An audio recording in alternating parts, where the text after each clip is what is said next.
ये छोटा सा आइलैंड जो पहले सिर्फ अपने कोकोनट और टूरिस्ट प्लेस की वजह से फेमस हुआ करता था, आज अपनी फिजिकल लोकेशन के चलते चाइना के लिए इतना इंपॉर्टेंट हो गया है कि चाइना ने इकोनॉमिक कॉरिडोर बनाने के साथ साथ वहां आज अपना जासूसी बेड़ा डेवलप कर लिया है। और चाइना के काले मंसूबे तो आप जानते ही हैं कि कैसे चाइना हर तरफ से भारत को घेरने की लगातार कोशिश करता आ रहा है। इतना ही नहीं बल्कि भारत के अंडमान निकोबार के नॉर्थ में अंडमान से कुछ ही किलोमीटर की दूरी पर बसा ये एक छोटा सा आइलैंड है जिसको उसके सभी पड़ोसी देश इग्नोर करते आए हैं। और आज हालात ये बन चुके हैं कि आज उसकी स्ट्रैटेजिक इंपॉर्टेंस न सिर्फ भारत के लिए बल्कि दुनिया भर में धीरे धीरे बढ़ती जा रही है और इसका फायदा सीधा चाइना को मिल रहा है। और आपको कहीं ये लग रहा है कि इसमें कौन सी बड़ी बात हो गई, तो जरा यहाँ देखिए मैप पर कि कैसे म्यांमार, पाकिस्तान, बांग्लादेश और श्रीलंका में चीन अपनी जड़ें पहले ही मजबूत करता जा रहा है। तो अब सबसे बड़ा सवाल यहाँ पर ये आन खड़ा हुआ है कि क्यों ये आइलैंड भारत के गले की हड्डी बनता जा रहा है। भारत चीन की इस नीति से पार पाने के लिए आखिर क्या कर रहा है, और साथ ही साथ ये सवाल भी है कि आखिर चाइना ऐसी कौन सी तकनीक अपना रहा है कि वो भारत के दुश्मनों को आसानी से अपना दोस्त बना ले रहा है। जानेंगे इन्हीं सभी सवालों के जवाब।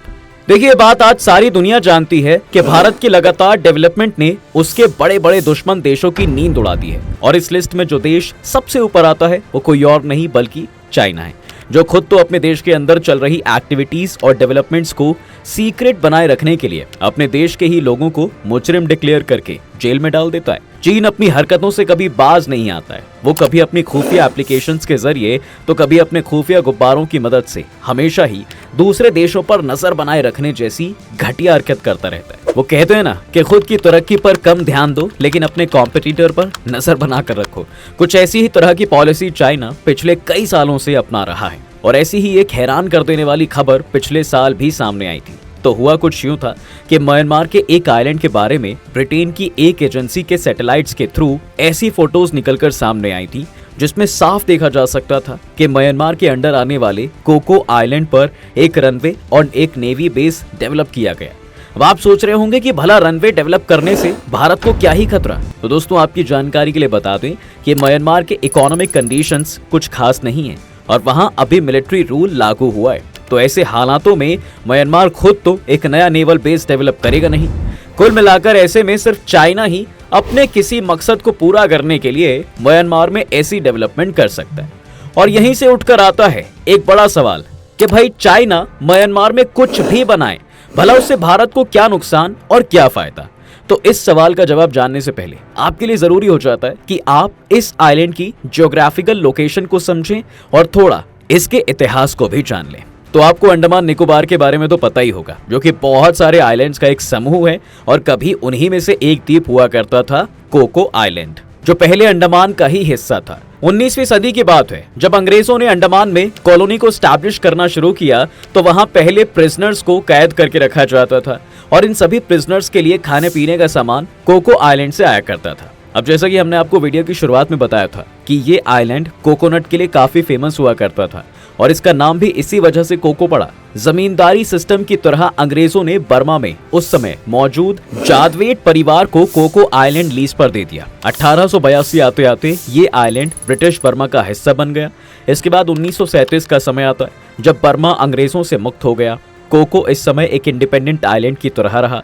लेकिन जिस समय भारत आजाद हो रहा था यानी 1947 में, तो उस समय लक्षद्वीप, अंडमान और निकोबार की तरह कोको आइलैंड का स्टेटस कुछ क्लियर नहीं था। लेकिन ब्रिटिशर्स के मन में एक बात बहुत क्लियर थी और वो ये कि ब्रिटिशर्स एक स्ट्रॉन्ग इंडिपेंडेंट इंडिया नहीं चाहते थे। इसलिए इन आइलैंड्स को वो इंडिया को देने के फेवर में नहीं थे। लेकिन इंडिया इंडिपेंडेंस बिल में अंडमान निकोबार आइलैंड ग्रुप्स को भारत में रखा गया, जिस वजह से Coco Island by default Bharat का ही हिस्सा बन गया। लेकिन उस समय अंग्रेजों ने अपनी ताकत बनाए रखने के लिए कोको पर नजरें टिकाए रखी। इसके बाद लॉर्ड माउंटबेटन ने एक चाल चली और उस समय के प्रधानमंत्री यानी नेहरू जी से कहा कि वो इसे लीज पर ब्रिटेन को दे दें। 19 जुलाई 1947 को माउंटबेटन ने बताया कि भारत सरकार ने कोको आइलैंड पर उनकी राय मान ली थी। हालांकि इस डिसीजन को नेहरू की एक बहुत ही बड़ी और हिस्टोरिकल भूल माना जाता है, क्योंकि अगर उस समय ऐसा ना किया गया होता तो आज अंडमान और निकोबार की तरह कोको आइलैंड भी भारत का ही हिस्सा होता। बस फिर क्या था, अंग्रेजों ने भारत में यही कोको आइलैंड बर्मा को दे दिया। लेकिन वहीं दूसरी तरफ कुछ लोगों का तो यहाँ तक कहना था कि आज तक इस बात के सबूत नहीं मिले हैं कि इसे नेहरू जी ने कोको बर्मा को दे दिया था। दरअसल ये बात 2003 में रक्षा मंत्री रहे जॉर्ज फर्नांडिस ने एक बयान देते हुए कही थी, जिसके बाद में ऐसा कई जगह सुनने में आता है। लेकिन इस बात को आज तक प्रूफ नहीं किया जा सका है कि इसमें नेहरू की कोई गलती थी या फिर इसे बर्मा को नेहरू जी ने दे दिया था। लेकिन हाँ, ऐसी ही एक गलती इंदिरा गांधी ने जरूर की थी जब उन्होंने तोहफे में कच्छाथीवू आइलैंड श्रीलंका को दे दिया था, जिसकी चर्चा हम किसी और वीडियो में जरूर करेंगे। बहरहाल टॉपिक में वापस आते हैं और बताते हैं कि आखिर चाइना कैसे म्यांमार के इस कोको आइलैंड का फायदा भारत पर नजर बनाए रखने के लिए उठा रहा है। तो जैसे कि आपको पता ही है कि इंडियन सब कॉन्टिनेंट में आने वाले ज्यादातर देशों के समूह का एक समूह बना हुआ है, जिसे ASEAN यानी कि association of south east Asian nation के नाम से जाना जाता है। और इस ASEAN समूह में 10 देश आते हैं, उन्हीं में से एक है म्यांमार। म्यांमार के थोड़े ऊपर यानी नॉर्थ में चाइना पड़ता है। ये बात तो हम सभी जानते हैं कि हमारे पड़ोसी देश पाकिस्तान की हालत कितनी खस्ता है, जिसके चलते वहां भुखमरी जैसी सिचुएशन पैदा हो गई है। ऐसे में चाइना ने पाकिस्तान की तरफ नकली दोस्ती का हाथ बढ़ाया और वहां CPEC यानी चाइना पाक इकोनॉमिक कॉरिडोर बना दिया। ठीक उसी तरह चाइना ने म्यांमार में भी CMEC यानी चाइना म्यांमार इकोनॉमिक कॉरिडोर बना डाला है। अब आप सोच रहे होंगे भला ऐसे किसी भी कॉरिडोर से भारत को कैसे नुकसान? तो वेल गाइस, अगर आप यहाँ मैप में देखेंगे तो पता चलता है कि अपना देश भारत एक बहुत बड़े ओशियन से घिरा हुआ है और इस ओशियन का नाम है इंडियन ओशियन। इस इंडियन ओशियन में चाइना ने खुद को भारत के ईस्ट और वेस्ट दोनों ही जगह पाकिस्तान और म्यांमार की इकोनॉमिकली हेल्प करके स्टैब्लिश कर लिया है। यानी भारत को चाइना ने इस ओशियन में घेर लिया है।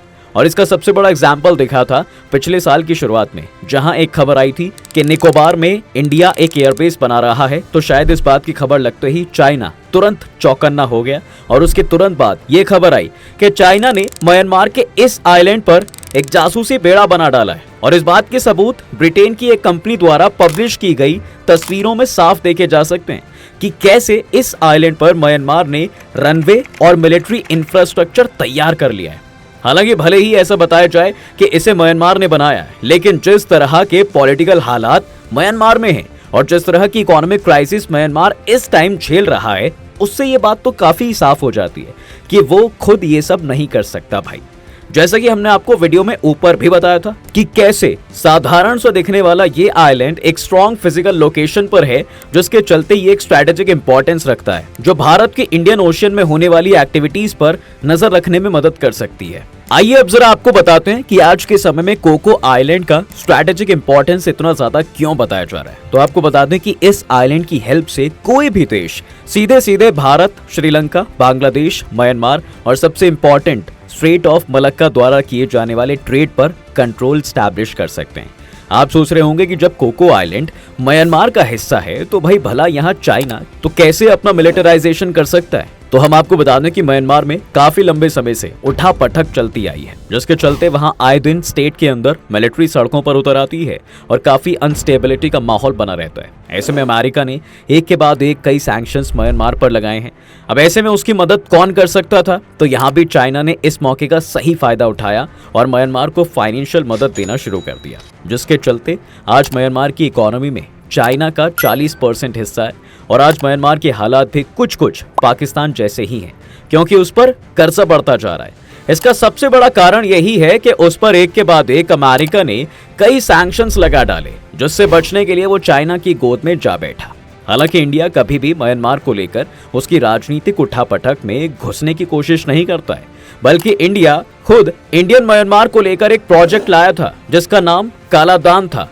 लेकिन किन्हीं कारणों की वजह से ये प्रोजेक्ट लटक गया और अब आने वाले समय में इस आइलैंड का इस्तेमाल चाइना और किस लिए कर सकता है, क्योंकि हमने देखा है कि कैसे चाइना ने एक स्ट्रिंग ऑफ पर्ल्स भारत को घेरने के लिए तैयार कर लिया है और कैसे भारत इसका मुंह तोड़ जवाब देने की तैयारी कर रहा है। अब आप सोच रहे होंगे कि भाई ये पर्ल ऑफ स्ट्रिंग्स क्या है, तो आपको थोड़ा इसके बारे में भी बता देते हैं। तो यहाँ मैप पर देखिए, ये है पाकिस्तान और ये है पाकिस्तान में बलूचिस्तान प्रोविंस में पड़ने वाला एक छोटा सा कस्बा ग्वाडर, जिसकी वैसे तो पाकिस्तान के लिए कोई ज्यादा अहमियत थी नहीं, लेकिन हाँ चीन के लिए ये सोने की मुर्गी देने का अंडा बनकर साबित हुआ, क्योंकि चीन ने यहाँ अरबों डॉलर लगाकर एक बेहतरीन पोर्ट डेवलप किया है और इस पोर्ट को कनेक्ट किया है उसने चाइना पाकिस्तान इकोनॉमिक कॉरिडोर से। लेकिन इससे भी बड़ी बात यह है साहब कि आने वाले समय में चीन इस पोर्ट को भारत के खिलाफ as a naval base use कर सकता है। अभी अकेली जगह ऐसी नहीं है जहां चीन समुद्र में ऐसा कोई पोर्ट डेवलप कर रहा है, बल्कि श्रीलंका में हम्बनटोटा पोर्ट और बांग्लादेश में चिट्टागोंग पोर्ट और म्यांमार का तो अभी हमने आपको बताया ही। और अगर आप इन सभी जगहों को एक रेखा में जोड़ेंगे तो आपको एक स्ट्रिंग बनती दिखेगी जो कि इंडिया को 3 तरफ से कवर किए हुए है, और इसे ही इस्तेमाल करके चीन भारत के खिलाफ मिलिट्री और नेवल एक्शन प्लान कर सकता है। तो कुल मिलाकर चीन अपने इन्हीं नाकाम मंसूबों को पूरा करने के लिए म्यांमार के अंदर ऐसे डेवलपमेंट्स कर रहा है जो फ्यूचर में इंडिया की सेफ्टी मेजरमेंट्स और ओशियनिक स्ट्रैटेजीज के लिए खतरा बन सकते हैं। अगर आप स्ट्रिंग ऑफ पर्ल्स के बारे में जानना चाहते हैं तो हमें कमेंट करके जरूर बताएं, और हाँ, वीडियो पसंद आई हो तो इसको लाइक करना ना भूलें। साथ ही बेल आइकॉन को दबाकर चैनल को भी सब्सक्राइब कर दें ताकि चैनल से जुड़ी सभी जानकारी आपको सही समय पर मिलती रहे।